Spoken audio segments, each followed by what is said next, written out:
Bismillahirrahmanirrahim. Assalamualaikum warahmatullahi wabarakatuh. Perkenalkan, nama saya Adini Ma'rif dengan NIM 060103200001. Di sini saya akan menjelaskan sedikit mengenai auditing pendidikan. Ya, auditing adalah suatu kegiatan penilaian dan pengumpulan bukti-bukti mengenai informasi oleh auditor guna menentukan dan melaporkan tingkat kesesuaian antara informasi yang ada dengan kriteria yang telah ditetapkan yang bertujuan menghasilkan LHP.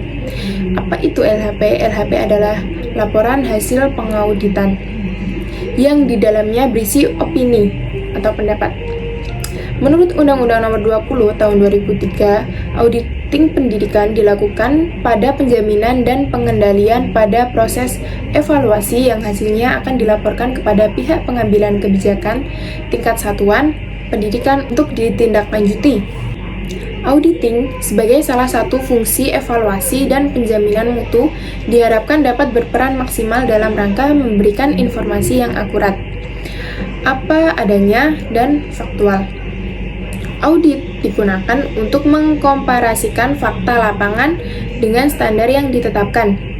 Jadi jelas bahwa penjaminan mutu dapat berjalan dengan baik melalui serangkaian evaluasi. Audit atau pemeriksaan dalam arti luas bermakna evaluasi terhadap suatu organisasi, sistem, proses, atau produk.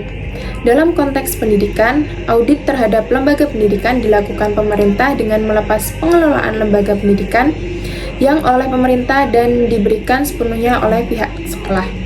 Dalam dunia pendidikan Islam juga mengenal istilah audit laporan keuangan yang biasanya dilakukan oleh akuntan publik guna seberapa layak penyajian laporan keuangan ini dibuat oleh lembaga pendidikan tersebut, dengan bertumpu pada prinsip akuntansi yang berlaku secara umum. Dalam modul auditing karya Nurmalasari, tujuan auditing secara umum dibagi menjadi 7, yakni kelengkapan, ketetapan eksistensi, penilaian, klasifikasi, pisah batas, dan pengungkapan. Menurut Institute of Internal Auditor, tujuan auditing di bidang pendidikan yakni ada 5. Apa saja?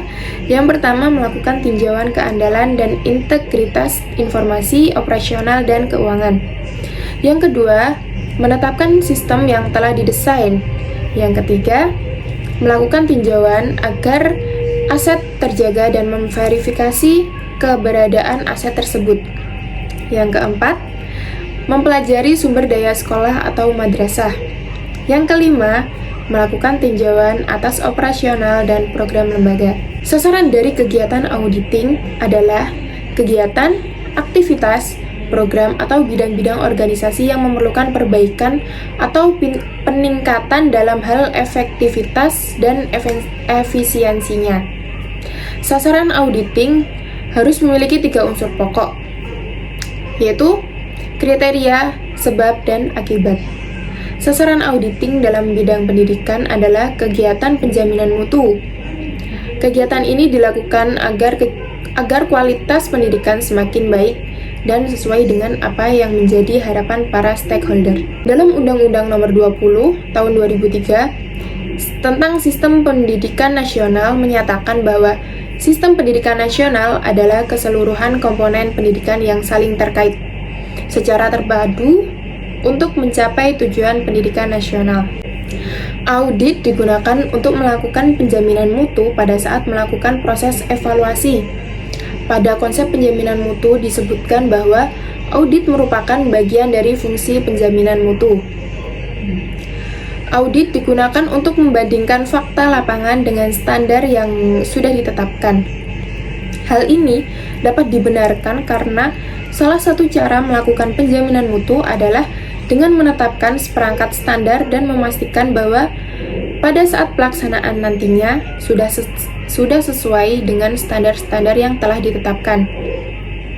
Secara umum ada 2 jenis audit, yakni audit internal dan audit eksternal.